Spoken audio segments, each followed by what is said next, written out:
Hello दोस्तों, आप सभी का स्वागत है हमारे YouTube channel VSC with HQ में। आज का जो हमारा सेशन होने वाला है वो बहुत मोस्ट इम्पोर्टेंट क्वेश्चंस का होने वाला है। इसमें हम लेके आए हैं आपकी एमसीक्यू जो क्वेश्चंस हैं वो आपके एग्जाम को देखते हुए लेके आए हैं।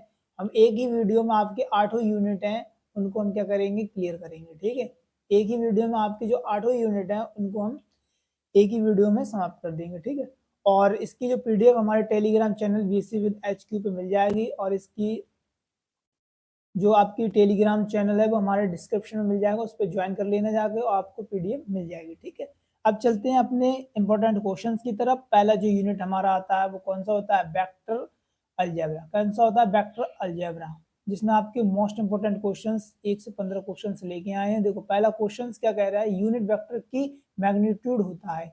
यूनिट वेक्टर की मैग्नीट्यूड होती है, क्या होती है यूनिट वेक्टर की मैग्नीट्यूड, 0 होती है, 1 होती है, अंडर रूट होती है, इनफाइनाइट। देखो इनफाइनाइट तो होगी नहीं, अंडर रूट से कोई कैंसिल नहीं।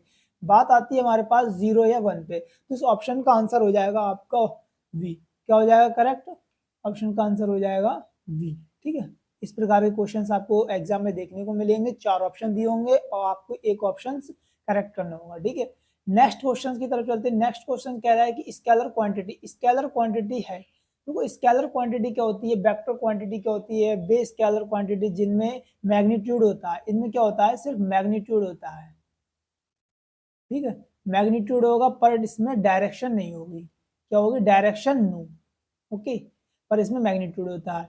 तो ये कह रहा है स्केलर क्वांटिटी मुझे बतानी। स्केलर क्वांटिटी क्या होगी, सेकंड का ऑप्शन वेलोसिटी होगी, फोर्स होगा, एनर्जी होगी, या डी मोमेंटम होगा। इस ऑप्शन का आंसर हो जाएगा आपका, देखो इसमें देखो वेलोसिटी क्या होती है। वेलोसिटी में आपको दो कंडीशन देखने को मिलेंगे, डी आर बटे डी टी। डी आर क्या होता है, डिस्प्लेसमेंट। विस्थापन में हुए समय दर को क्या कहते हैं, वेलोसिटी कहते हैं। बल, बल एफ बराबर क्या होता है, एम इंटू ए होता है। एनर्जी, ऊर्जा, ये सिर्फ अलग होती है। तो इस ऑप्शन का आंसर होता है, इसमें सिर्फ क्या होगा, मैग्नीट्यूड होता है कि इसमें इतनी कैलोरी है, इतनी एनर्जी ऊर्जा है। ठीक है, नेक्स्ट क्वेश्चन कह रहा है कि ए डॉट बी। देखो ए डॉट बी बराबर ए का मैग्नीट्यूड और बी का मैग्नीट्यूड क्या होता है, कॉस थीटा कहलाता है। क्या कहलाता है, cross product, dot product, vector product या स्केलर ट्रिपल प्रोडक्ट। आप देख के बता सकते हैं। देखो ट्रिपल प्रोडक्ट तो है नहीं इसमें, अब हमारे पास क्रॉस से कोई संबंधित नहीं है। डॉट और वेक्टर, वेक्टर से कोई रिलेटेड नहीं है। डॉट का ऑप्शन क्या हो जाएगा, C correct, sorry option B correct हो जाएगा।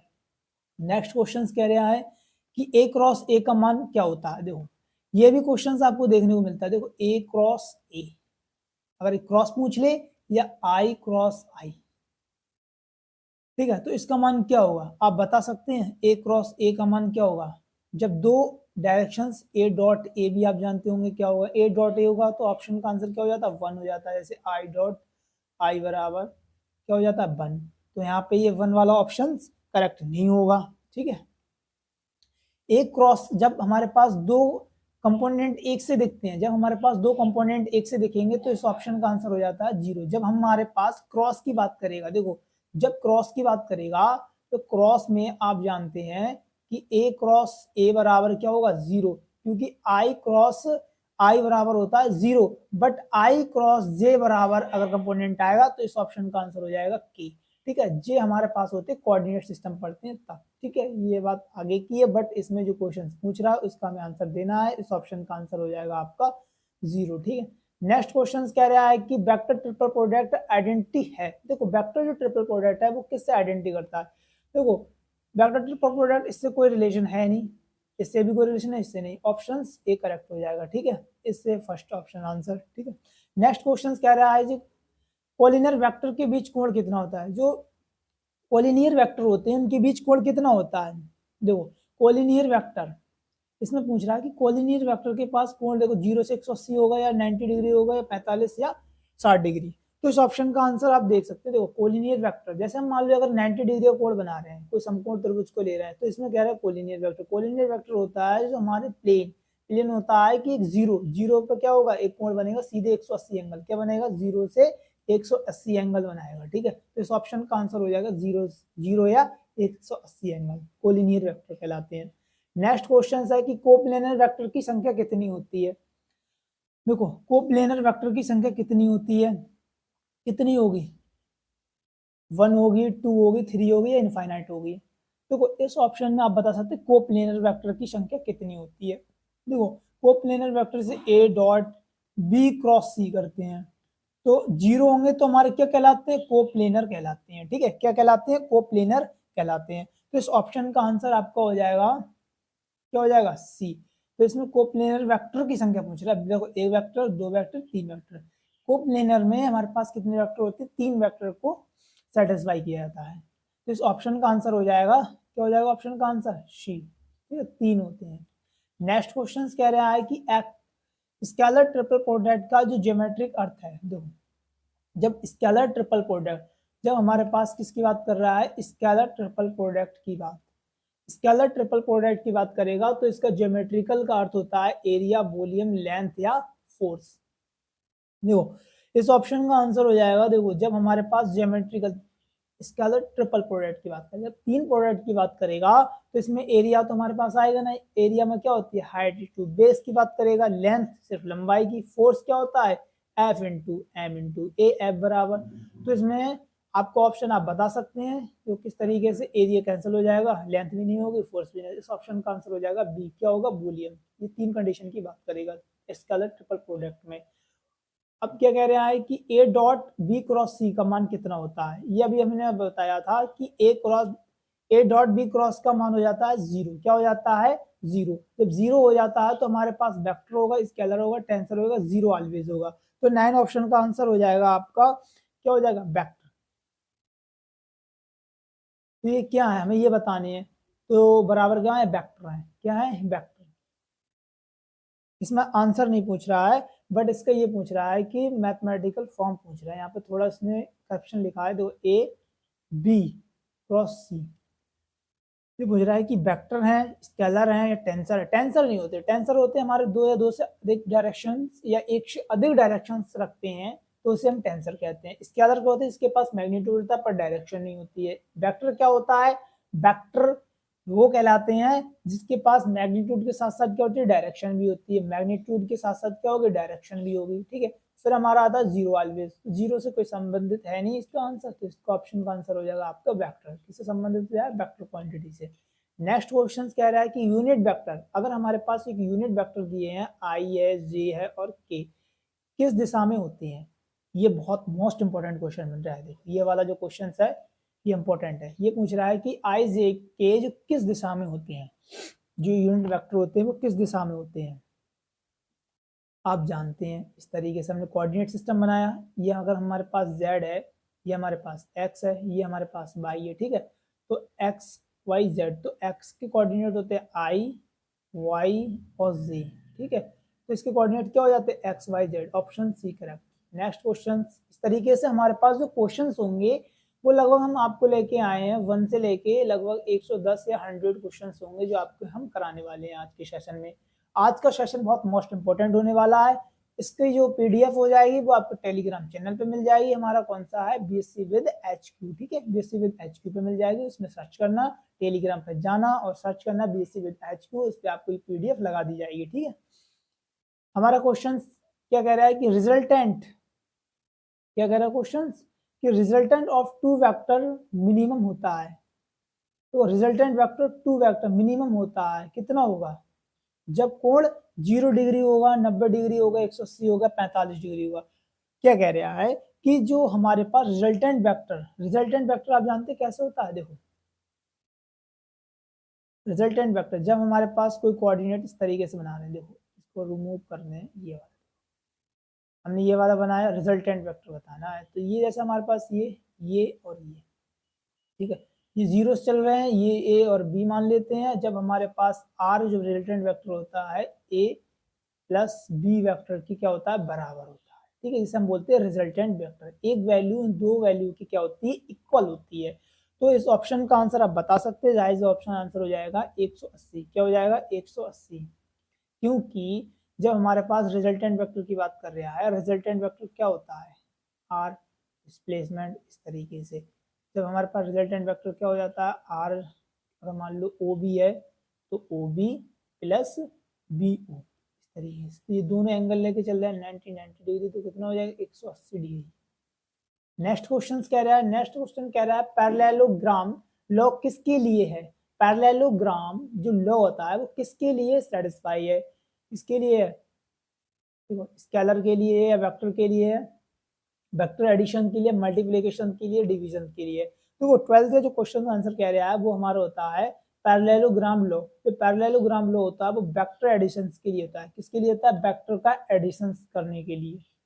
नेक्स्ट क्वेश्चन कह रहा है ए क्रॉस बी बराबर 0 होगा यदि, कब होगा, जब हमारे पास वैल्यू क्या होगी, परपेंडिकुलर होगी। हाँ, जब वैल्यू हमारे पास पैरेलल होगी या परपेंडिकुलर। इस ऑप्शन को आप बता सकते हैं, अगर आपने पढ़ा होंगी हमारी क्लास से तो आप, हमने उसमें बताया होगा। इस ऑप्शन का आंसर आप बता सकते हैं कि अगर परपेंडिकुलर होगी या समांतर होंगी। तो देखो, जब हमारे पास ए क्रॉस बी वेक्टर बराबर 0 कब होगा, जब वैल्यू क्या होगी, पैरेलल। पैरेलल का मान क्या होता है, 180।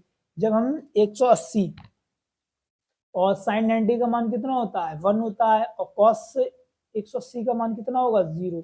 तो हमारे पास ए क्रॉस बी, ए का मैग्नीट्यूड बी का मैग्नीट्यूड बराबर ए क्या हो जाएगा, साइन थीटा। और साइन हमारा क्या होगा, थीटा की वैल्यू कब होगी, जब पैरेलल बोले तो 180 डिग्री, 180 डिग्री का मान रखेंगे तब हमारे पास क्या होगा, 0 होगा। इस ऑप्शन का आंसर हो जाएगा बी। नेक्स्ट क्वेश्चन कह रहा है कि ऑर्थोगोनल वेक्टर का डॉट प्रोडक्ट होता है। देखो ऑर्थोगोनल जो वेक्टर होते हैं, ऑर्थोगोनल वेक्टर का डॉट प्रोडक्ट कैसा होता है, 1 होगा या -1 होगा, 0 होगा या 1 होगा। जब हमारे पास ऑर्थोगोनल वेक्टर होते हैं तो इनका ऑप्शन आंसर आप बता सकते हैं क्या होगा, ऑर्थोगोनल वेक्टर का डॉट प्रोडक्ट। जैसे ए डॉट बी दो है तो इनको ऑर्थोगोनल कब होंगे, जब 0 होंगे, ठीक है। नेक्स्ट क्वेश्चन कह रहा है डायरेक्शंस कोसाइन का स्क्वायर सम होता है। देखो जब हमारे पास डायरेक्शन कोसाइन है, जब हमारे पास डायरेक्शन कोसाइन का स्क्वायर सम होता है, जब जब कब होगा, देखो इसका आंसर हो जाएगा 1। कितना होगा, 1। देखो इसमें 1 होगा, कैसे, स्क्वायर का सम कर रहा है, जब हमारे पास कोसाइन, कोसाइन बोले तो sine theta, sine cos, cos theta, क्या पूछ रहा है, कॉस थीटा का स्क्वायर का सम कब होगा, जब हमारे पास वैल्यू क्या होगी, 1 होगी। नेक्स्ट क्वेश्चन कह रहा है कि वेक्टर कैलकुलस। अब हमारे पास आएंगे वेक्टर कैलकुलस से संबंधित क्वेश्चन, ठीक है। हमने यूनिट वाइज लगा दिए हैं कि जो क्वेश्चन हैं वो आपको हमारे टेलीग्राम चैनल पे पीडीएफ मिल जाएगी, उस पर सर्च करना बीएससी वेद HQ, ठीक है। उसको ज्वाइन कर लेना, उस पर ये पीडीएफ लग जाएगी। और हमने जो इंपॉर्टेंट क्वेश्चंस भी दिए थे आपकी थ्योरी बेस्ड भी, वो भी हमने आपको पीडीएफ लगा दी है, आप जाना देखना। देखो बहुत ही बेहतरीन तरीके से हमारे हैंड राइटिंग नोट्स हैं, आप उस पर देखना, ठीक है। अब चलते हैं वेक्टर कैलकुलस के क्वेश्चंस की तरफ। वेक्टर कैलकुलस के क्वेश्चंस क्या कह रहे हैं, देखो ऑपरेटर जो होता है ग्रेड, ये होता है ग्रेड ऑपरेटर, इसका नाम होता है ग्रेड ऑपरेटर, ठीक है। ऑपरेटर जिसे बोलते हैं ग्रेडियंट या ग्रेड, ग्रेड ऑपरेटर से मान रखते हैं। और इसका मान आपको पता होना चाहिए, ग्रेड ऑपरेटर का मान क्या होता है, जो होता है del upon del X I cap, del upon del Y J cap, और del upon del Z K cap, ठीक है। इस तरीके से ऑपरेटर ये हमारा कहते हैं डेल ऑपरेटर, ये हमारा क्या है, डेल ऑपरेटर को कहते हैं।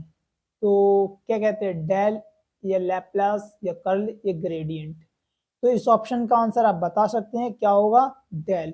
जो हम अभी बात कर रहे हैं ये क्या है, हमारा डेल ऑपरेटर, पूरा नाम होता है इसका डेल ऑपरेटर। ग्रेडियंट एक है, ग्रेडियंट क्या है, ग्रेडियंट एक स्केलर क्वांटिटी, वेक्टर क्वांटिटी है, टेंसर या कांस्टेंट वैल्यू है। तो ग्रेडियंट तो हमारे बात करेगा स्केलर पे, किसकी बात करेगा, स्केलर पे। तो 17 का आंसर क्या हो जाएगा, स्केलर हो जाएगा है। जब हमारी बात किसकी कर रहा है, जैसे ग्रेड, ग्रेड मान लो 5 है, ग्रेड 5 है तो क्या हो जाएगा, ग्रेड को ऑपरेटर 5, ठीक है। इसमें डॉट नहीं आता है, डॉट आएगा तो हमारे पास स्केलर बनाएगा, और वैसे क्या है हमारे पास वेक्टर। तो इस ऑप्शन का आंसर आपको बता सकते हैं, इस ऑप्शन का आंसर होगा आपका वेक्टर, क्या होगा, वेक्टर। नेक्स्ट क्वेश्चन कह रहा है कि डाइवर्जेंट का रिजल्ट होता है, डाइवर्जेंट का जो रिजल्ट होता है, डाइवर्जेंट का रिजल्ट होता है वेक्टर, स्केलर, मैट्रिक्स या जीरो। इसका ऑप्शन का आंसर क्या होगा आप बता सकते हैं, जब हमारे पास dot product, cross product, divergent curl, ठीक है, डाइवर्जेंट कर्ल और ग्रेड, ये 3 कंडीशन आपको पता होनी चाहिए। डाइवर्जेंट किससे आता है? डॉट। जब डॉट की बात करेगा तो किस में करेगा? स्केलर में। कर्ल की बात करेगा क्रॉस, तो क्रॉस किससे करेगा? वेक्टर में। ठीक है। और हमारे पास ग्रेड, ग्रेड भी हमारा किस में आ जाता है? वेक्टर फॉर्म में। इस ऑप्शन का हम आंसर बता सकते हैं कि डाइवर्जेंट का रिजल्ट होता है, क्या होता है? Divergent cos scalar. क्या होगा? स्केलर। नेक्स्ट क्वेश्चन कह रहा है कर्ल ऑफ ग्रेडियंट होता है। कर्ल ऑफ ग्रेडियंट क्या होगा? कर्ल ऑफ ग्रेडियंट, जैसे कर्ल है, ठीक है, कर्ल, ये कर्ल मान लो, कर्ल ऑफ ग्रेडियंट, तो दोनों मिल जाएंगे तो स्क्वायर बना लेंगे। क्या बना लेंगे? स्क्वायर बना लेंगे? नहीं, जब कर्ल ऑफ ग्रेडियंट होगा तो ऑप्शन क्या हो जाएगा? जीरो का है, ना कि स्क्वायर। ठीक है। नेक्स्ट क्वेश्चन क्या है? आप इतना ध्यान रखना, जब हम किसी वेक्टर या ऑपरेटर डेल को क्रॉस करते हैं वो वैल्यू ज्यादातर कांस्टेंट हो जाती है, कांस्टेंट या जीरो हो जाएगी। क्या हो जाएगी? जीरो मान को रखेंगे उसमें। डाइवर्जेंट ऑफ कर्ल, डाइवर्जेंट का कर्ल करेंगे। अगर हम डाइवर्जेंट का क्या कर रहे हैं? कर्ल। क्या कर रहे हैं? डाइवर्जेंट का हम क्या कर रहे हैं? कर्ल कर रहे हैं। तब हमारा क्या होगा? जब डाइवर्जेंट ऑफ कर्ल, कर्ल का डाइवर्जेंट, तो हम क्या कर रहे हैं? सॉरी, कर्ल का क्या कर रहे हैं? डाइवर्जेंट कर रहे हैं। तो कर्ल का डाइवर्जेंट करेंगे तो इस ऑप्शन का आंसर क्या हो जाएगा? इस ऑप्शन का आंसर हो जाएगा जीरो। क्या आप डाइवर्जेंट से कर्ल करें या कर्ल से डाइवर्जेंट करें, ऑप्शन का आंसर ही क्या हो जाता है? जीरो हो जाता है। नेक्स्ट क्वेश्चन क्या कह रहा है? गॉस थ्योरम संबंध देता है। तो गॉस थ्योरम हमने आपको कराई होगी, आप जानते होंगे। जब हमारे पास क्या होगा? सरफेस इंटीग्रल को किसमें चेंज करेंगे? वॉल्यूम इंटीग्रल में। 3 साइन लगा लेते हैं, वॉल्यूम इंटीग्रल में सरफेस इंटीग्रल को ds, और ये वेक्टर हो जाएगा हमारा dv। इस तरीके से तो हमारा किसमें होता है? Gauss divergent. जो गॉस डाइवर्जेंट थ्योरम होती है वो लीनियर इंटीग्रल होती है, सरफेस इंटीग्रल होती है, वॉल्यूम इंटीग्रल होती है, बी और सी दोनों होती है। तो इस ऑप्शन का आंसर हो जाएगा आपका डी। क्या हो जाएगी? सरफेस इंटीग्रल और वॉल्यूम इंटीग्रल। नेक्स्ट क्वेश्चन कह रहा है स्टोक्स थ्योरम बदलता है। स्टोक्स थ्योरम क्या होती है? देखो, जब हम लीनियर को किसमें? सरफेस में चेंज करेंगे। लीनियर को किसमें चेंज करेंगे? सरफेस में। तो पहला ही ऑप्शन इसका आंसर हो जाएगा। नेक्स्ट क्वेश्चन कह रहा है कि लाप्लासियन ऑपरेटर क्या होता है? लाप्लासियन ऑपरेटर पूछे तो लाप्लासियन ऑपरेटर का मान हम किससे लिखते हैं? Del operator. जो हमारे पास डेल ऑपरेटर होता है उसे हम क्या कहते हैं? Laplacian operator. बट इसमें लाप्लासियन की बात करेगा तो डबल, डबल हो जाएगा डॉट, तो क्या हो जाएगा? Dot square. ठीक है, तो डेल स्क्वायर। नेक्स्ट क्वेश्चन है कि कंजर्वेटिव फील्ड में, कंजर्वेटिव फील्ड आप जानते हैं संरक्षित क्षेत्र, संरक्षित क्षेत्र। तो देखो संरक्षित क्षेत्र में क्या होता है? संरक्षित क्षेत्र में तो curl not equal to zero, not equal to zero, curl zero होगा, या divergent not equal to zero होगा, या फोर्स क्या होगा? जीरो होगा, not equal to zero.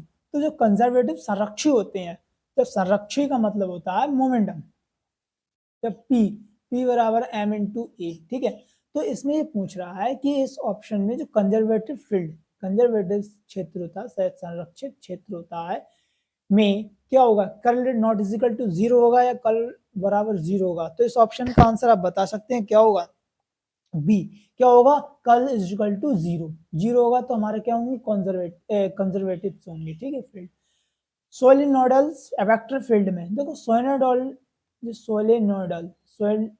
Solenoidal vector field में कर्ल जीरो होगा, डाइवर्जेंट जीरो होगा, बहुत दोनों जीरो होंगे या नॉन जीरो। तो इसमें ऐसे ऑप्शन आप बहुत ही इजी है, जो हमने आपको चैप्टर कराया होगा, तो इस ऑप्शन का आंसर बहुत इजीली तरीके से देखते हैं, क्या होगा? डाइवर्जेंट। जब सोलेनोइडल की बात करेंगे तो डाइवर्जेंट जीरो हो जाएगा। जब हम किसकी बात करेंगे? सोलेनोइडल वेक्टर फील्ड, दो हमारे वेक्टर फील्ड होते हैं जब हम किस में कराते हैं? Delta, direct delta function. क्या कराते हैं? Direct delta function. उसमें हमने ये कराया था। ठीक है, जो थ्योरम हमने बताई थी, इसमें सोलेनोइडल वेक्टर होते हैं, और इसमें हम क्या करते हैं? डाइवर्जेंट को अगेंस्ट मान के वैल्यू को रखते हैं, और जब हम इसमें करेंगे तो कर्ल को अगेंस्ट मान के वैल्यू को हम क्या करते हैं? वेक्टर फील्ड में रखते हैं, तो मान क्या होता है? जीरो होता है। ग्रेडियंट मैक्सिमम इंक्रीज की दिशा बताता है। ग्रेडियंट, जो ग्रेडियंट मैक्सिमम बढ़ते हुए की दिशा, जो हमारे पास ग्रेडियंट होता है, ग्रेड मैक्सिमम की जो क्या बताएगा? इंक्रीजिंग की दिशा कौन बता रहा है? ट्रू, फॉल्स, या समटाइम्स, कुछ समय के लिए, या नेवर, कभी। देखो ग्रेडियंट जो मैक्सिमम होता है वो किसके लिए बताता है, तो इस ऑप्शन का आंसर हो जाएगा बी, क्या बताएगा, सॉरी ऑप्शन ए क्या हो जाएगा, ट्रू, हमेशा सही दिशा बताता है। नेक्स्ट क्वेश्चन कह रहा है कि जब हमारे पास ऑपरेटर डेल, जब हमारे पास दिया ऑपरेटर डेल, ठीक है, operator del A DV, okay, बराबर क्या कर रहे हैं, इसको हम बंद क्लोज सरफेस के साथ डी एस, तो क्या कहलाता है, अब बता सकते हैं जब डाइवर्जेंट हम किस में जा रहे हैं, स्टॉक सॉरी डाइवर्जेंट को हम सरफेस इंटीग्रल में चेंज कर रहे हैं, तो डाइवर्जेंट से सरफेस इंटीग्रल में आप बता सकते हैं Newton law not is equal, इसमें मैच नहीं कर रहा है। स्टॉक ग्रीन्स, ग्रीन्स से भी इसका कोई रिलेशन है, ग्रीन्स से इसका रिलेशन नहीं है। फिर हमारे पास बच्ची स्टॉक या गॉस, देखो जब हमारे पास किससे रिलेटेड हो रहा है, चाहे सरफेस से, सरफेस से किस में जाए, वॉल्यूम में, अब वॉल्यूम से सरफेस है तो दोनों इक्वल ही, तो इसका कौन सा ऑप्शन हो जाएगा, Gauss divergent theorem. Next question कह रहे हैं कर्ल का मेजर है, कर्ल का जो मेजर है, मेजर क्या होता है, मेजर है तो फ्लो, रोटेशन या एक्सप्रेशन या एनर्जी, क्या होता है कर्ल का जो मेशंस क्या होता है, मेश्योर क्या होता है, सॉरी इसे बोलते हैं कर्ल का एक मेश्योर है, कर्ल, कर्ल का फ्लो, रोटेशन, एक्सप्रेशन या एनर्जी, इस ऑप्शन का आंसर हो जाएगा वी, क्या हो जाएगा, रोटेशंस। नेक्स्ट क्वेश्चन कह रहा है कि लाइन इंटीग्रल कंजर्व फील्ड में पथ पर डिपेंड करता है, लाइन इंटीग्रल जो कंजर्वेटिव में क्या करेगा, पथ पर डिपेंड करता है, यस नो समटाइम, कुछ समय के लिए या नो, तो इस ऑप्शन का आंसर हो जाएगा नो, क्योंकि जो लाइन इंटीग्रल होता है, लाइन इंटीग्रल आप जानते हैं जब हमारे पास एक सरफेस की बात करेगा डी एल, जब जो हमारे पास कर्व, तो कर्व की जो बात कर रहा है तो वो उसके पाथ पे डिपेंड करता है, नो, उसके पाथ पे डिपेंड नहीं करता है। नेक्स्ट क्वेश्चन कह रहा है कि जब हमारे पास operator del cross operator gradient phi, sorry इसे बोलते हैं साई, क्या बोलते हैं, साई, तो बराबर क्या होता है, operator psi square 9 is equal to 0 या 1, देखो ये ऑप्शंस आप ही का बताएंगे, देखो ये वाला ऑप्शन हमने आपको कई बार बताया है, जब हम किसी, आप समझ जाएंगे कर्ल से, कर्ल से हम किस में जा रहे हैं, कर्ल से ग्रेड, कर्ल से ग्रेड या ग्रेड, या आप ऐसे कर सकते हैं ग्रेड से किसमें डाइवर्जेंट, तो वैल्यू हमेशा क्या होती, शून्य होती, इस ऑप्शन का आंसर हो जाएगा सी, क्या हो जाएगा ऑप्शन का आंसर सी। नेक्स्ट क्वेश्चन है यूनिट 3, अब हमारे पास आए यूनिट 3 के क्वेश्चन, देखो ये सेशन आपका बहुत ज्यादा बड़ा नहीं करते हैं, बट आपको जो क्वेश्चंस बनते हैं मैं उसको देखते हुए आपको क्वेश्चंस को लेके आए हैं, ठीक है, आपको 30 से लगभग मान लो 30 क्वेश्चंस इसमें यूनिट 3 को देखने को मिलेंगे, ठीक है। देखो डिफरेंशियल इक्वेशंस ऑफ मैट्रिक्स, इससे भी आपको क्वेश्चंस ज्यादा पूछ लिए जाते हैं, देखो order of the DP depend on, जो ऑर्डर होता है डिफरेंशियल इक्वेशंस का डिपेंड किस पे करता है, पावर पर, हाईएस्ट डेरिवेटिव पे, वेरिएबल पे, कांस्टेंट पर, 31 का आंसर फटाफट लगाना, इसका ऑप्शन हो जाएगा हाईएस्ट डेरिवेटिव। ऑर्डर ऑफ जो डिफरेंशियल इक्वेशन डिपेंड ऑन, जो ऑर्डर होती है, जो पावर होती है वो किस पर डिपेंड करती है, अभी मैंने क्या करा था ऑर्डर ऑफ डिपेंड, तो इसका भी सेम ही है, डबल लग गया है, क्या हो जाएगा हाईएस्ट डेरिवेटिव पे। नेक्स्ट क्वेश्चन कह रहा है कि डिग्री डिफाइंड, डिग्री, डिग्री होती है डिफाइंड होता है, डिग्री डिफाइंड किस पे होता है, किस पे होगा, line line linear equation, sorry linear equation पर ओनली, पॉलिनोमियल डिफरेंशियल इक्वेशन में, या ऑल डिफरेंशियल इक्वेशन या पार्शियल डेरिवेटिव जो डिफरेंशियल इक्वेशन में, तो इस ऑप्शन का आंसर हो जाएगा, क्या हो जाएगा only polynomial, polynomial differential equation में। नेक्स्ट क्वेश्चन कह रहा है first order linear differential equation form standard किस में होता है, फर्स्ट स्टैंडर्ड, इस ऑप्शन का आंसर आपका हो जाएगा 33 का, क्या हो जाएगा, जब फर्स्ट ऑर्डर लीनियर, जब लीनियर की बात करेगा तो डी वाई बट्टे डी एक्स प्लस क्या होता है पी वाई बराबर क्या हो जाएगा क्यू, तो इस ऑप्शन का आंसर क्या हो जाएगा ये। नेक्स्ट क्वेश्चन पहला, इस ऑप्शन का आंसर क्या हो जाएगा पहला। नेक्स्ट क्वेश्चन है कि इंटीग्रेशन फैक्टर, इंटीग्रेशन फैक्टर जो होता है, इंटीग्रेशन फैक्टर शॉर्ट में लिखा है क्या होता है, ई की पावर में P D x integration factors, जब इंटीग्रेशन फैक्टर का करेंगे ऑप्शन पहला ही करेक्ट हो जाएगा। नेक्स्ट क्वेश्चन है होमोजीनियस डिफरेंशियल में बाई अपॉन एक्स सब्सटीट्यूट करते हैं, इसमें सब्सटीट्यूट करते हैं 35 का ऑप्शन हो जाएगा ट्रू सही। जो होमोजीनियस जो डिफरेंशियल इक्वेशन में वो होते हैं बाई अपॉन एक्स का क्या करते हैं सब्सटीट्यूशन, सब्सटीट्यूट ठीक है क्या करते हैं सब्सटीट्यूट करते हैं ट्रू सही। मैट्रिक्स का ऑर्डर क्या होता है, मैट्रिक्स का ऑर्डर आप बता सकते हैं प्लस ये कि माइनस ये 1, तो इसका ऑप्शन हो जाएगा 36 का बी। नेक्स्ट क्वेश्चन क्या कह रहा है, नेक्स्ट क्वेश्चन कह रहा है स्क्वायर मैट्रिक्स में rows not is equal to column, बस रोज इक्वल कॉलम या ओनली रोज या ओनली कॉलम, इसका आंसर हो जाएगा आपका वी। क्या हो जाएगा रो और कॉलम, रो और कॉलम वाली बात करेगा ठीक है। जब हमारे पास ये पंक्तियां होती हैं आप इतना रखो, देखो यहाँ पर हम बताएं, जब हमारे पास एक मैट्रिक्स बनाते हैं, मैट्रिक्स बनाएंगे, देखो मैट्रिक्स बनाई, मैट्रिक्स बनाने के बाद इसमें हम क्या डालते हैं लाइन ड्रॉ करते हैं ठीक है। तो ये हमारे पास जो खड़े होते हैं इसे हम बोलते हैं कॉलम ठीक है, क्या होते हैं कॉलम्स। और ये हमारे पास ये वाली जो रेखाएं होती हैं इस प्रकार की पड़ी हुई इसे हम बोलते हैं रो ठीक है। आप समझ गए होंगे रो कॉलम क्या होता है। नेक्स्ट क्वेश्चन साइड कि डिटर्मिनेट जीरो होगा यदि रो, डिटर्मिनेट जीरो होगा यदि रो डिफरेंट होगा, इक्वल होगा, ऑर्थोगोनल होगा या यूनिट होंगे। तो आपने मैथ तो पढ़ी होगी, तो आप मैथ में इतने क्वेश्चन सब करेक्ट बता सकते हैं। कब होगा इक्वल होंगे तब, क्या होंगे इक्वल होंगे तब। नेक्स्ट क्वेश्चन है कि आइडेंटिटी मैट्रिक्स को कहते हैं, आइडेंटिटी जो मैट्रिक्स होती है उसे हम क्या कहते हैं, आइडेंटिटी मैट्रिक्स को हम कहते हैं वी। जो हमारे पास आई की वैल्यू लगती है उसे हम आइडेंटिटी से ही प्रदर्शित करते हैं, किससे आइडेंटिटी मैट्रिक्स। ओके ये क्वेश्चंस बहुत छोटे छोटे होते हैं, आपके एग्जाम में मिलते हैं। नेक्स्ट क्वेश्चन कह रहा है कि जब ए वेक्टर ए का मोड जीरो किस पे होता है, इंपल्स होगा, इनवर्स एक्साइड पे, सिंगुलर मैट्रिक्स पे, आइडेंटिटी या यूनिट पे, तो 40 का आंसर हो जाएगा आपका वी। क्या हो जाएगा सिंगुलर मैट्रिक्स पे। नेक्स्ट क्वेश्चन कह रहा है inverse of matrix exists when, जो इनवर्स मैट्रिक्स होती है, जो इनवर्स मैट्रिक्स जो एग्जिट्स वेन किस पे करेगा, मोड जीरो पे या mod not is equal to zero पे या ए बराबर जीरो पे या ए बराबर, तो इस ऑप्शन का आंसर हो जाएगा आपका वी। क्या हो जाएगा V not is equal to A.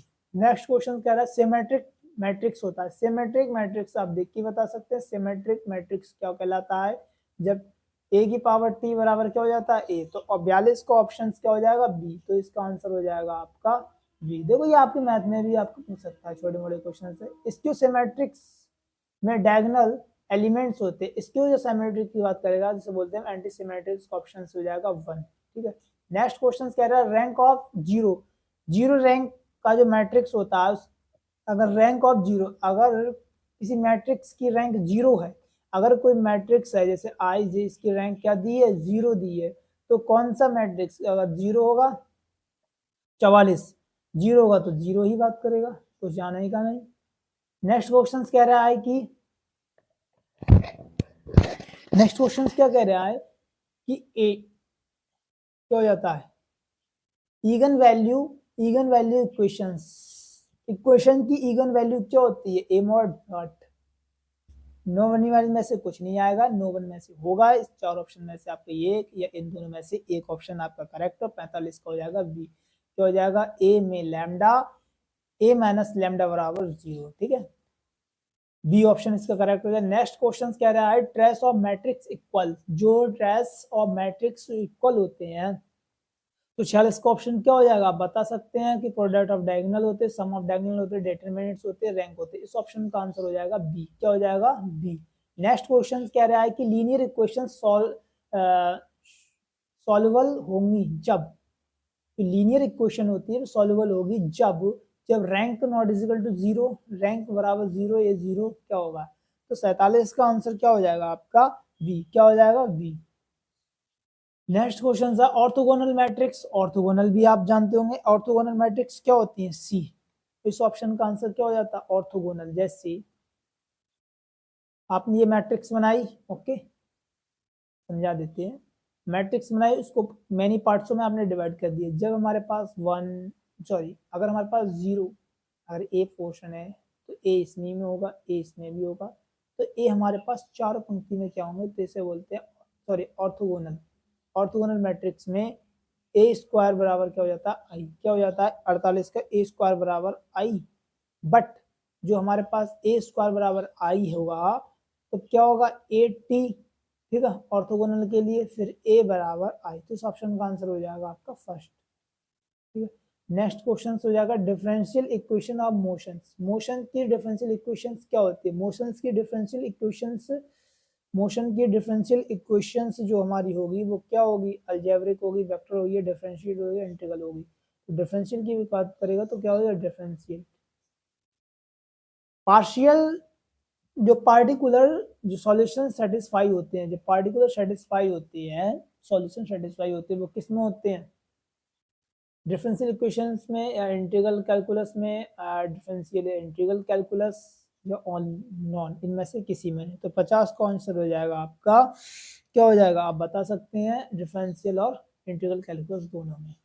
Next question है हमारे पास, Newton first law is also know as. Newton का जो फर्स्ट लॉ होता है वो किस पर करता है, लॉ ऑफ इनर्शिया। जिस सब हमने आपको करा दिए हैं, आप जाना हमारे प्लेलिस्ट में, उसमें देखना न्यूटन क्या होते हैं, न्यूटन के नियम हमने बताए थे। न्यूटन ने 3 नियम दिए थे, कितने दिए थे, न्यूटन ने दिए थे 3 नियम। देखो पहला नियम, फर्स्ट नियम क्या कहता है, लॉ ऑफ इनर्शिया। जब कोई वस्तु हमारी किस में होती है, रेस्ट में होती है, तो किस में रहेगी, रेस्ट में रहेगी, जब तक उस पर कोई बाय अट्रैक्शन फोर्स अप्लाई ना किया जाए, तो वैल्यू क्या हो जाएगी, 0 हो जाएगी।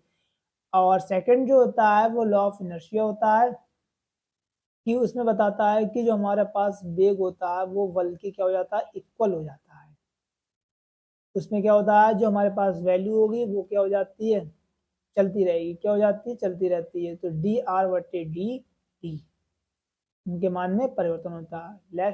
नेक्स्ट जो हमारे पास थर्ड नियम होता है वो होता है क्रिया प्रतिक्रिया का नियम।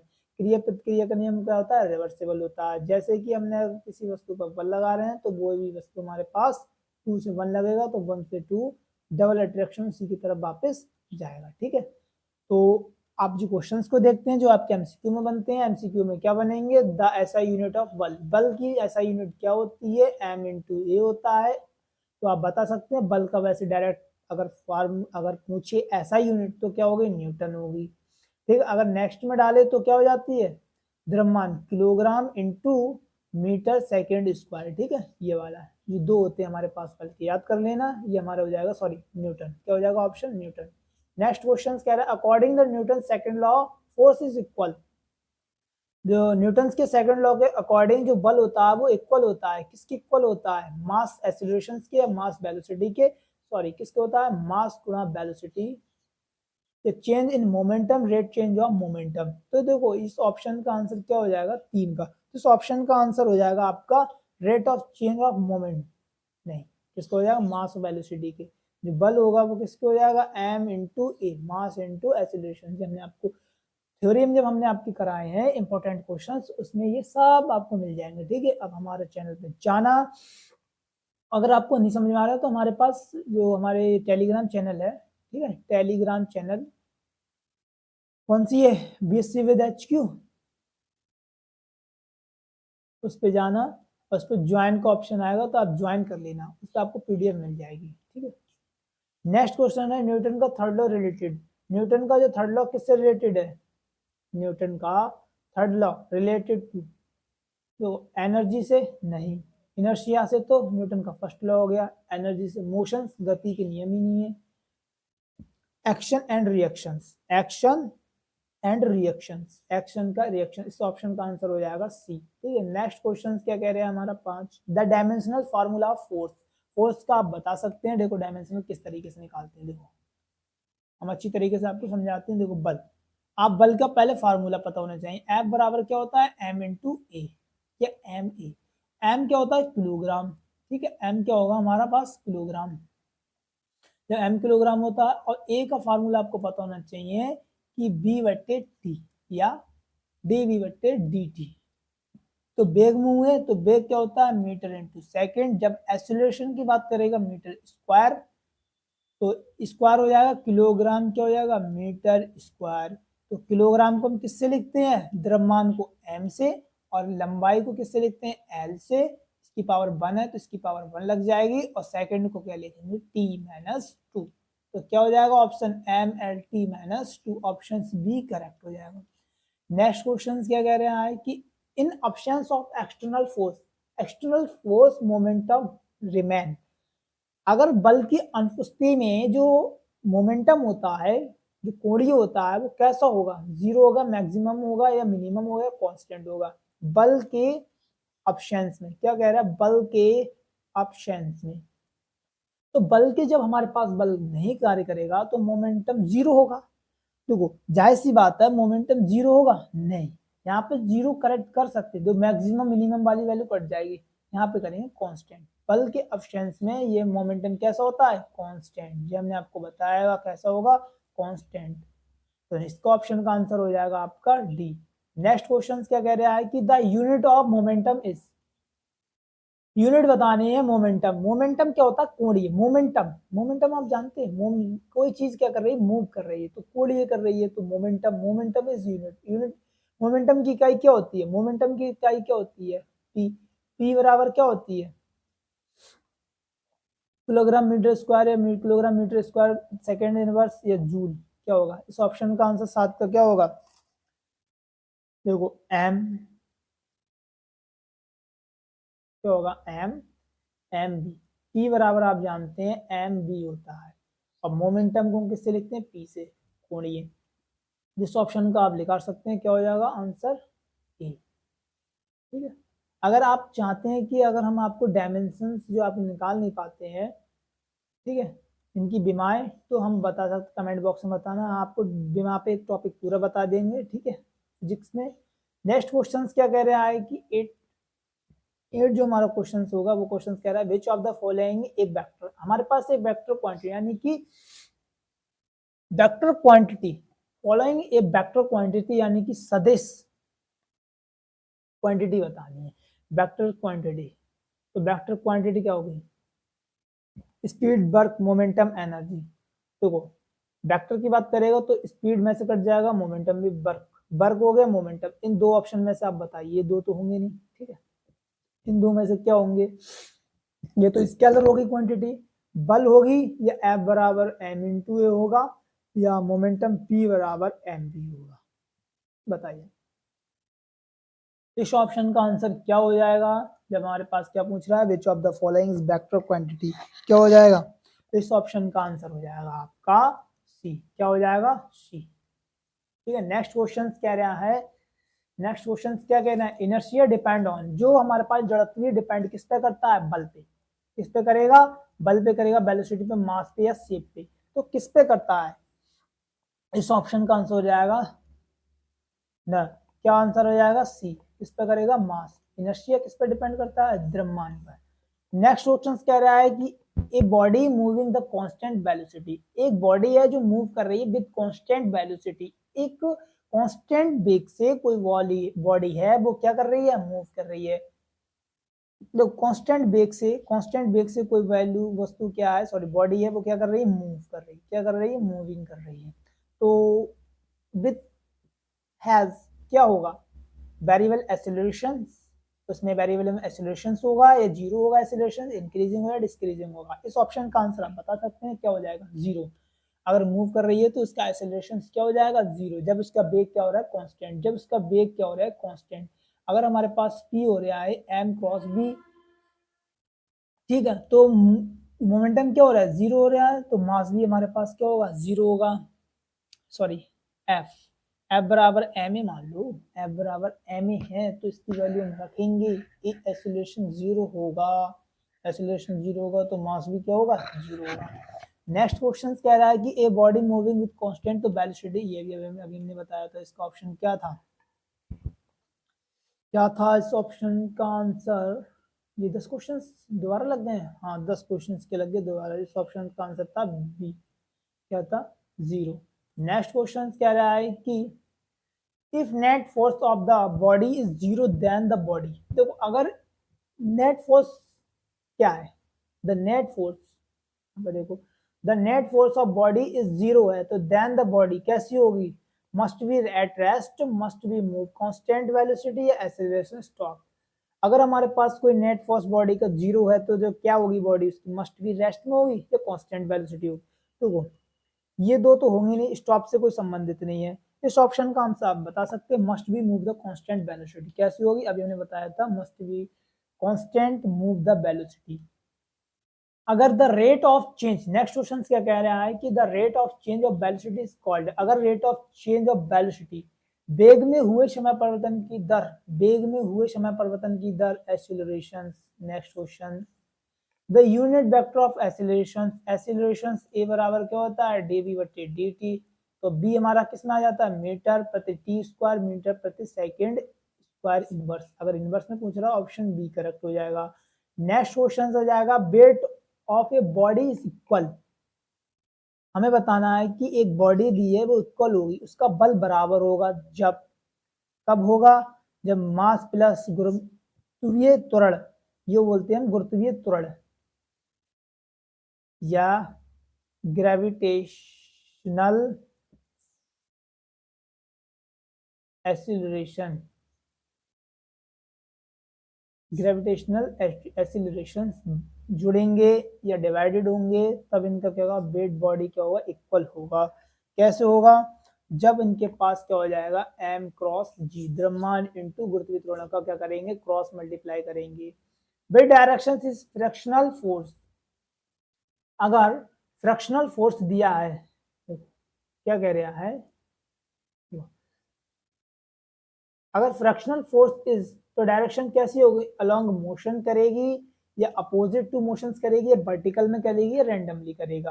अगर हमारे पास the direction of frictional force, अगर फ्रैक्शनल फोर्स अप्लाई कर रहे हैं तो उसकी डायरेक्शन अलोंग द मोशन के अलोंग करेगी, अपोजिट मोशन की गति के अपोजिट करेगी या वर्टिकल करेगी या वर्टिकल करेगी या रैंडमली करेगी, कहीं भी जा सकती है। ठीक है, अगर पूरी दिशाओं में चारों तरफ करेगी। ठीक है, तो इस ऑप्शन का आंसर क्या होगा, तो इस ऑप्शन का आंसर हो जाएगा बी अपोजिट टू मोशंस। अगर हमारे पास फ्रैक्शनल फोर्स लगाएंगे तो ये हमारे पास जो गति होगी वो अपोजिट करेगी। The force of fractional depend on, force और डिपेंड किस पे करती है वेलोसिटी पे, शेप पे या नेचर ऑफ सरफेस पे या एरिया कांटेक्ट। एरिया से कोई संबंधित नहीं है। ठीक है, 16 के एरिया से कोई संबंधित, वेलोसिटी से कोई संबंध नहीं क्योंकि वो तो मूव कर रही है। शेप से कोई मतलब नहीं है। नेचर ऑफ द सरफेस, उसका नेचर किस सरफेस में है, सरफेस पे उस पर डिपेंड करेगी। जैसे हमारे पास कोई पृथ्वी होती है, पृथ्वी अगर मान लो ये सूर्य है, ये हमारे पास क्या है संध्या है। अगर प्लैनेट्स होते हैं उसके क्या होते हैं पृथ्वी के चारों चक्कर लगाते हैं। अगर कोई पृथ्वी, आप जानते हैं कि कितने सूर्य के चारों ओर चक्कर लगाने में उसे 365 दिन लगते हैं। कितने दिन लगते हैं 365 दिन लगते हैं सूर्य का एक चक्कर पूरा करने में। ये हमारा बताता है केपलर का फर्स्ट लॉ। और केपलर का फर्स्ट लॉ ये कहता है कि जो हमारे पास जो प्लैनेट्स होते हैं या सैटेलाइट होते हैं वो क्या करते हैं वृत्ताकार पथ पे क्या करते हैं गति करते हैं इस तरीके। ठीक है, the coefficient of fractions is, the coefficient of fractions is क्या होता है, ये वेक्टर है, स्केलर है, एक सदिश है, सदिश या अदिश या कांस्टेंट। ठीक है, विद यूनिट इकाई का कांस्टेंट या बल। 17 का ऑप्शन का आंसर हो जाएगा आपका बी, क्या हो जाएगा ए स्केलर। कैसी क्वांटिटी होगी स्केलर होगी।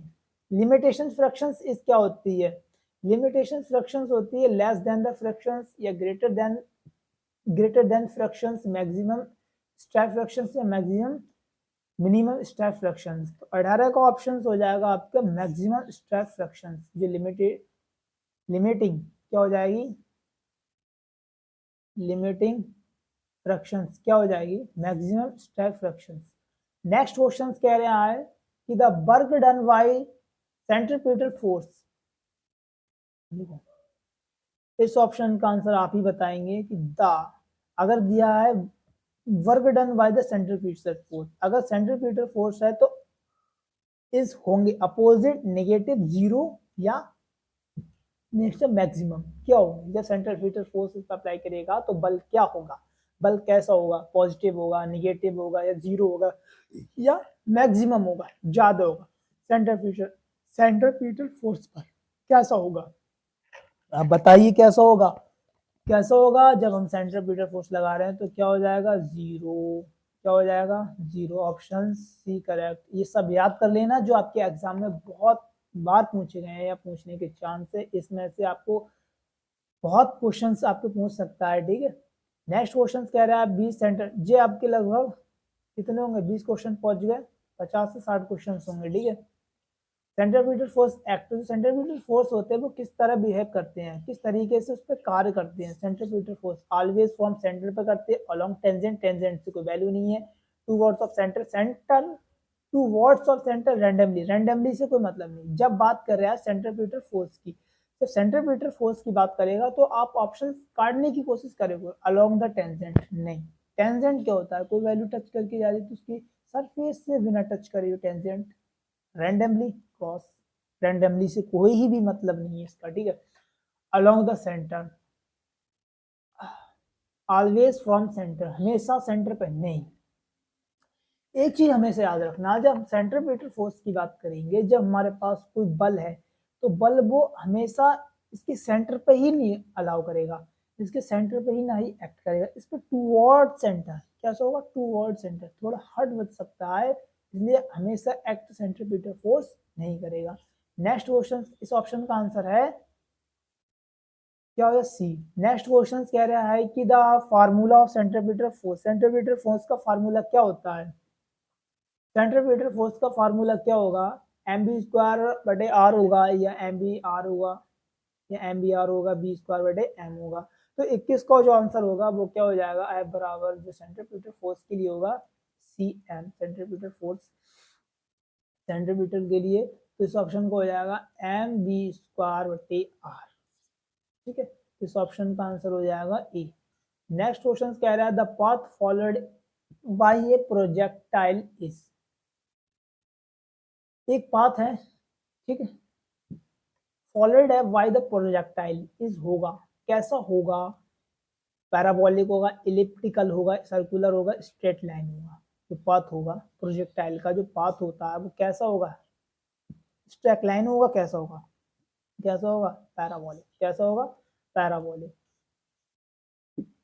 Time of flight of the projectile depend on, जो टाइम, समय के साथ जो प्रोजेक्टाइल किस पर डिपेंड करता है, या प्रोजेक्टाइल समय के साथ किस पर डिपेंड करेगा, किस पे करेगा, ये पूछ रहा है, मास पे करेगा, मास पे करेगा, हॉरिजॉन्टल वेलोसिटी पे करेगा, एंगल ऑफ प्रोजेक्शन पे करेगा, शेप पे करेगा उसकी। तो इस ऑप्शन में आप थोड़ा समझिए, जब time of the flight of projectile depend on, जो डिपेंड ऑन और प्रोजेक्टाइल, जो प्रोजेक्टाइल किस समय पर डिपेंड करेगा, मास पे या हॉरिजॉन्टल वेलोसिटी पे, एंगल प्रोजेक्शन पे या शेप पे। देखो आप इस क्वेश्चन को थोड़ा धैर्यता से समझिए, किस पे करेगा, ये करेगा एंगल प्रोजेक्शन पे, किस पे करेगा, एंगल प्रोजेक्शन पे करेगा। नेक्स्ट क्वेश्चन हो रहा है maximum range, maximum range of projectile occurs at, जो मैक्सिमम रेंज होगा, देखो एंगल प्रोजेक्टाइल करेगा, और maximum range of projectile occurs at किस पे होती है, 0 डिग्री, सॉरी यहाँ पे है आपका 30 डिग्री, 45 डिग्री, 60 डिग्री या 90 डिग्री। तो इसमें से आप जो मैक्सिमम प्रोजेक्टाइल होता है वो किस एंगल पे कार्य करता है, ज्यादा से ज्यादा। तो इस ऑप्शन का आंसर हो जाएगा किस पे करेगा, 45 डिग्री, किस पे करेगा, 45 डिग्री, 45 डिग्री इतना होता है, ठीक है, 45 डिग्री।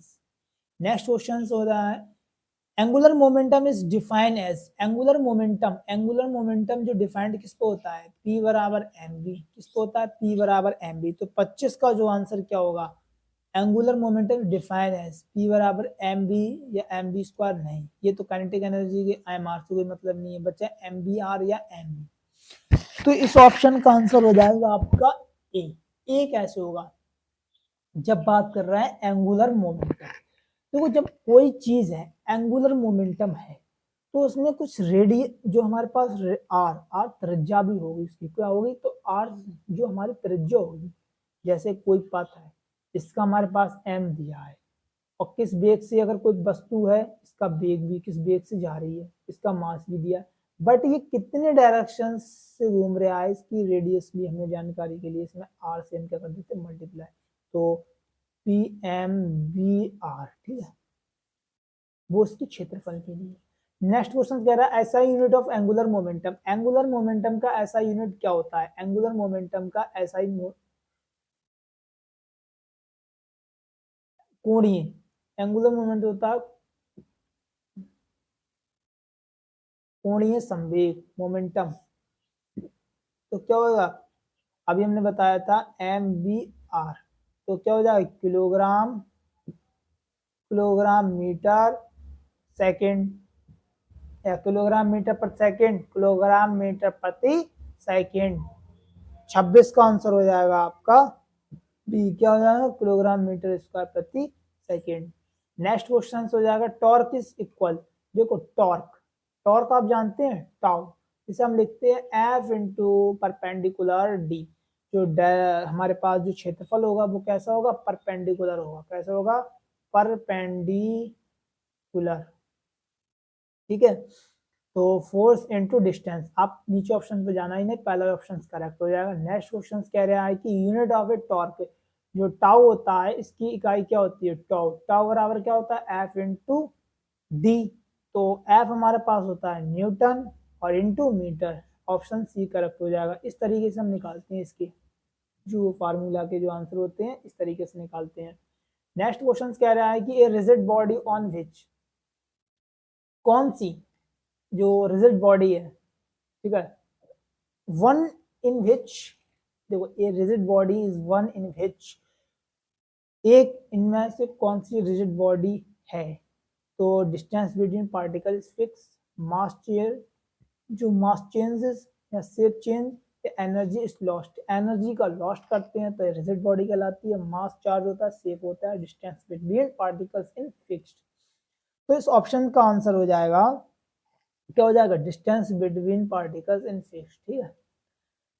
नेक्स्ट क्वेश्चन कह रहा है रोटेशनल, क्या होगा, rotational analogy of force, rotational analogy of force, बल के जो रोटेशन में एनालॉगी क्या होता है, मोमेंटम, एनर्जी, टॉर्क या पावर। पावर शक्ति होती है, टॉर्क एनर्जी, पावर शक्ति को कह सकते हैं, एनर्जी ऊर्जा होती है, मोमेंटम होता है संवेग, और टॉर्क होता है किसी चीज को टॉर्क, घूर्णन, किसे बोलते हैं आघूर्ण, क्या बोलते हैं आघूर्ण।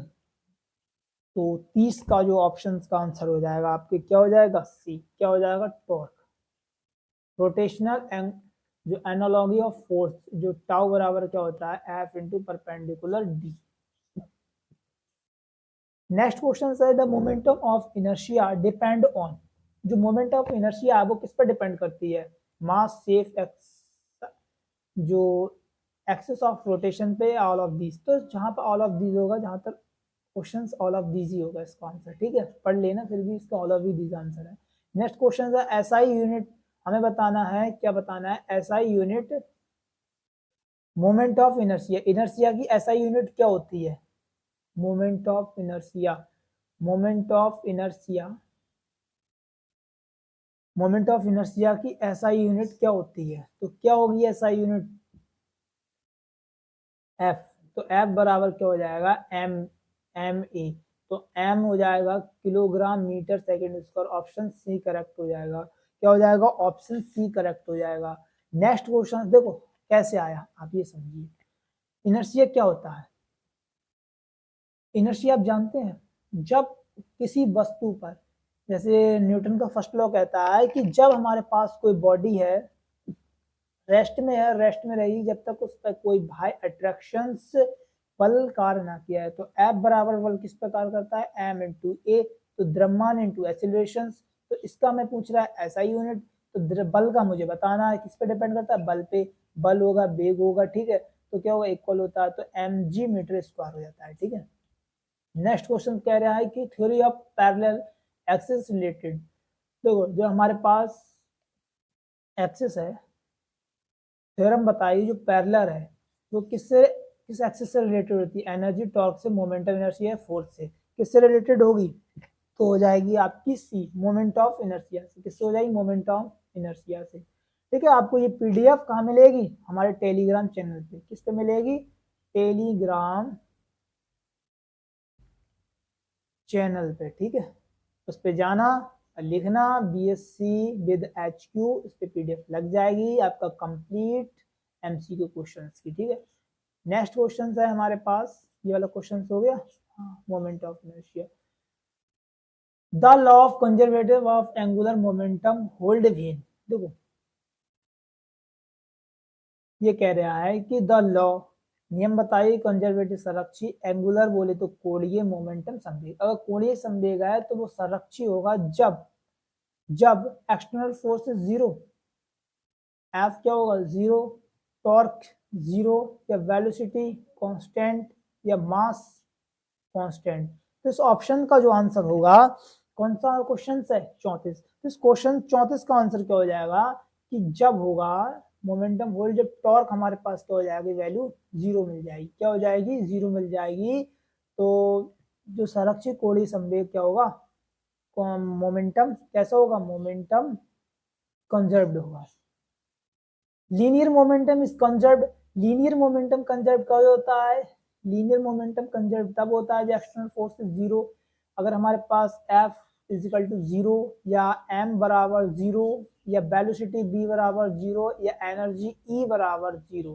तो जब लीनियर मोमेंटम की बात करेगा तो P से हमारे पास आ जाता है MB, तो M जब हमारे पास द्रव्यमान की बात करेगा तो 35 का ऑप्शन आप लगा सकते एक्सटर्नल फोर्स ऑफ जीरो, ठीक है, इसमें क्या हो जाएगा, external force of zero. Next question हो जाएगा elastic collisions conserved, elastic collisions conserved किस पे करते हैं, इलास्टिक कोलिजन कंजर्व्ड होते हैं वो किस पे करते हैं, मोमेंटम ओनली पे एनर्जी, देखो इनमें एनर्जी तो जरूर होती है, एनर्जी तो होगी, क्या होगी, एनर्जी तो होगी, मोमेंटम मोमेंटम भी होगी, अगर हमारे पास कोई बॉल को फेंक रहे हैं, अगर ये दीवार से टकरा रही है, अगर किसी वॉल से टकराती है, टकराने के बाद उसी रिवर्सिबल वापस आती है, तो इसमें एनर्जी का ज्यादा गेन होता है, क्या होता है, एनर्जी का ज्यादा गेन होता है, और मोमेंटम भी होगा, तो इसमें बहुत मोमेंटम है, काइनेटिक एनर्जी दोनों होती है। नेक्स्ट है इलास्टिक कोलिजन्स क्या होती है, momentum is not conserve, momentum is not conserve, जो मोमेंटम होगा, momentum is not conserve, energy is conserve, kinetic energy not conserve, velocity remains same. तो क्या होगा, इलास्टिक कोलिजन्स क्या होती है, इलास्टिक कोलिजन्स होते हैं इनमें kinetic energy is not conserve, इसमें काइनेटिक एनर्जी नहीं होती है, ये टकराते हैं और वहीं टूट जाते हैं, ये वापस नहीं आते, क्योंकि जो कोलिजन्स होते हैं टकराते वापस आते हैं भी हमारे कहलाते हैं इलास्टिक कोलिजन्स, इलास्टिक कोलिजन होते टकराते टूट जाते हैं वो कहलाते हैं elastic collisions. Impulse is equals, जो इम्पल्स होता है वो किस पे इक्वल करता है, फोर्स डिस्टेंस पे, या फोर्स टाइम पे, या वेलोसिटी पे, या टाइम किस पे करता है, या एनर्जी टाइम पे। तो जो इम्पल्स होते हैं वो किस पे डिपेंड करेंगे, 38 को क्वेश्चन का आंसर हो जाएगा बी, क्या हो जाएगा बी, एफ इंटू टी। जो इम्पल्स है वो किस पे करेगा, एफ इंटू टी, समय के साथ, समय इंटू क्रॉस टी।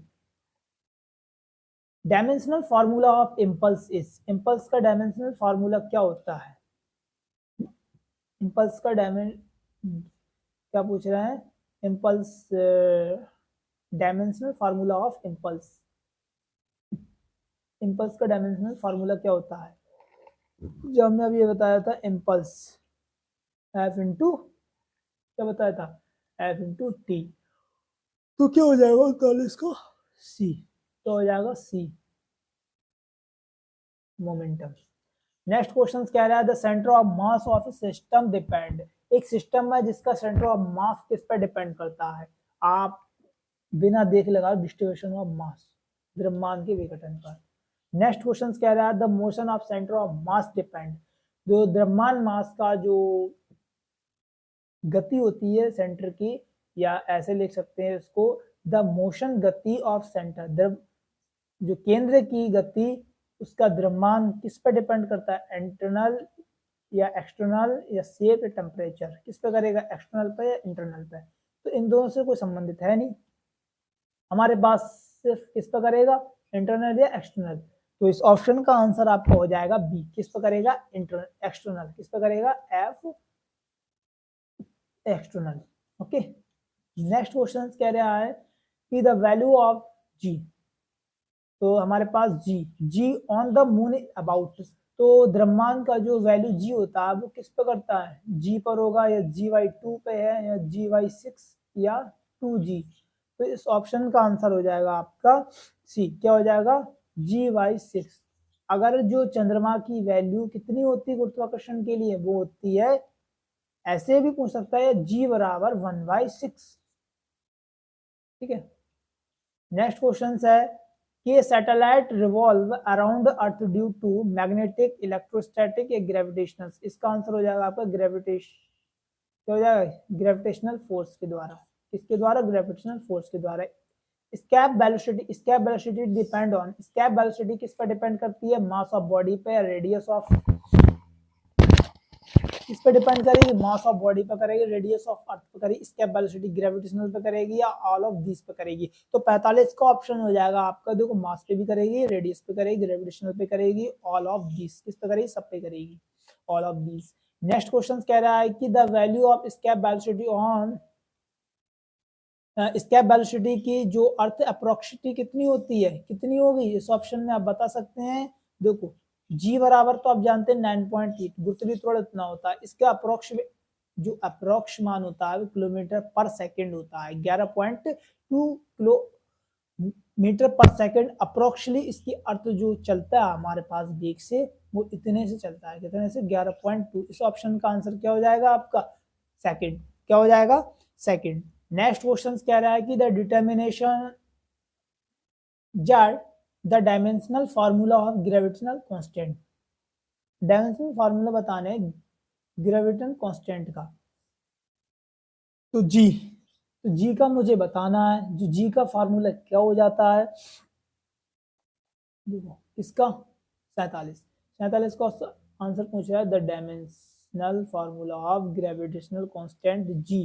तो जी बराबर क्या हो जाता है, एम होगा F m²r। ठीक है। तो एफ बल हो जाता है, बल न्यूटन में आ जाता है, किलोग्राम, किलोग्राम लंबाई L²। तो ये जी बराबर जो हमारा 47 का मान आ जाएगा वो क्या हो जाएगा, ई, क्या हो जाएगा, ऑप्शन ए। क्योंकि यहाँ पे हो जाता है m1 इंटू m2, और देखो जी बराबर हो जाता है, अगर लिखेंगे तो F A F t/m1 into m2। ठीक है।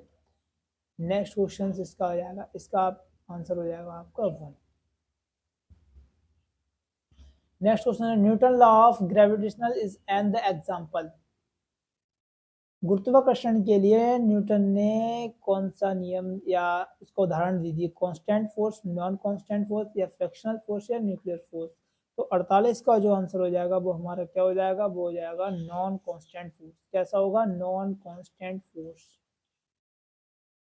Work done is uniform circular motions. अगर हमारे पास work done is uniform circular motion में, एक वृत्ताकार मोशन में कोई गति कर रही है, तो इसका जो बल होगा एफ होगा मैक्सिमम मिनिमम 0 या इनफाइनाइट। कैसा होगा, इनफाइनाइट। तो इस ऑप्शन का आंसर क्या हो जाएगा, इस ऑप्शन का आंसर हो जाएगा आपका सी, क्या हो जाएगा, 0, क्या हो जाएगा, 0। नेक्स्ट क्वेश्चन कह रहा है कि the directions of angular velocity, the directions मुझे दिशा बतानी है इसकी। The directions of angular, angular होता है कोणीय, कोणीय वेग, कोणीय वेग वेक्टर इज गिवन। अगर हमारे पास एक वेक्टर गिवन है, अगर हमारे पास सदिश कोणीय वेग की जो डायरेक्शंस गिवन होती है वो कैसे होती है, लेफ्ट हैंड रूल होता है, या राइट हैंड थंब होता है रूल, या फ्लेमिंग रूल होता है, या मैक्सवेल रूल होता है। तो 50 का जो आंसर हो जाएगा वो आपका बी हो जाएगा, क्या हो जाएगा, राइट हैंड का जो थंब, राइट हैंड का जो थंब होता है, राइट हैंड का थंब वो क्या बताता है, एंगुलर की velocity. The slope of velocity time graph time. देखो the slope of velocity, slope, slope क्या होता है, ढलान, ढलान की बात करेगा, बेग का जो ढलान होगा, बेग का ढलान, टाइम ग्राफ बताइए, जो बेग का ढलान होता है वो टाइम ग्राफ किस पे जाता है, बेग का ढलान गिरता हुआ बढ़ता जाएगा। ठीक है, पहले क्या होगा, गिरेगा। जब हमारे पास इसका हम बनाएंगे, ठीक है, बेग का ढलान, तो जो हमारे पास 0 है ये x है और ये y हो जाएगी, ये हमारे पास स्लोप हो जाएगा। क्या हो जाएगा? स्लोप। पहले घटेगा फिर बढ़ जाएगा। ठीक है, तो ये किस पे टाइम ग्राफ गिवन है? किस पे? डिस्टेंस पे, टाइम पे, एक्सीलरेशन है, मोमेंटम किस पे है? एक्सीलरेशन, मोमेंटम है, टाइम। तो इसका ऑप्शन हो जाएगा आपका एक्सीलरेशन। किस पे हो जाएगा? एक्सीलरेशन। ए क्या हो जाता है? डीबी बट्टे dt। नेक्स्ट क्वेश्चन कह रहा है the area under force time graph the represented. The area बताइए force time graph the represented. तो रिप्रेजेंटेड कर रहा है फोर्स को, टाइम ग्राफ बताना है। तो वावन का आंसर क्या हो जाएगा? एनर्जी हो जाएगी, वर्क हो जाएगी, इम्पल्स। एनर्जी क्या हो जाएगा? एनर्जी, वर्क या इम्पल्स है, पावर। तो इस ऑप्शन का आंसर क्या हो जाएगा? 52 का आंसर हो जाएगा सी। क्या हो जाएगा? C, impulse. Newton's law are valid in. Newton's law किस पे वैलिड है? इनमें किस पे वैलिड है न्यूटन्स लॉ? इनर्शियल फ्रेम पर, नॉन इनर्शियल, ऑल फ्रेम पर या रोटेशनल फ्रेम पर? तो 53 का जो आंसर आएगा वो आएगा इनर्शियल फ्रेम ऑफ रेफरेंस। ठीक है, नेक्स्ट क्वेश्चन कह रहा है pseudo force appear is. Pseudo force appear earth frame of only, rest only, गलत।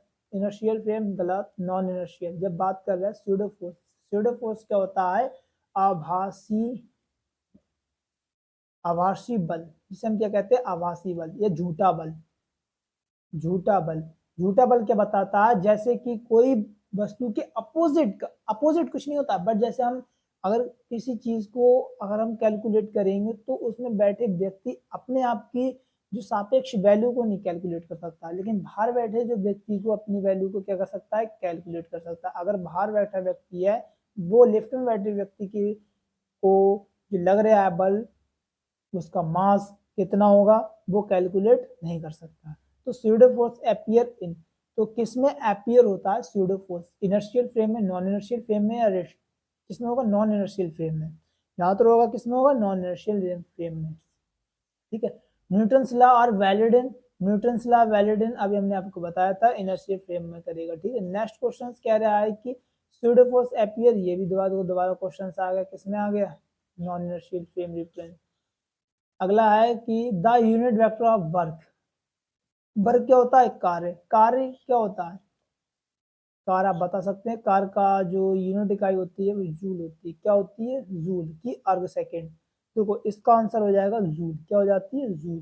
किसी एकांक को किसी एकांक बिंदु से, किसी एकांक बिंदु से या अनंत से किसी बिंदु तक या किसी बिंदु तक लाने में या बिंदु ए तक लाने में किया गया कार्य क्या कहलाता है? उसका वर्क कहलाता है। ठीक है, इसका मात्रक हो जाता है हमारा joule. Kinetic energy depend, kinetic energy किस पर डिपेंड करती है? M V square. किस पे करेगी? सॉरी, मास और वेलोसिटी, बोथ किस पे करेगी? दोनों पे करेगी, both mass and velocity. Next question कह रहा है कि the formula of kinetic energy. तो काइनेटिक एनर्जी का फार्मूला क्या होता है? 1/mv²। नेक्स्ट क्वेश्चन कह रहा है potential energy due to the gravity is. तो जो ग्रेविटी के लिए पोटेंशियल एनर्जी क्या होती है? पोटेंशियल एनर्जी की बात करेगा तो पोटेंशियल एनर्जी mgh।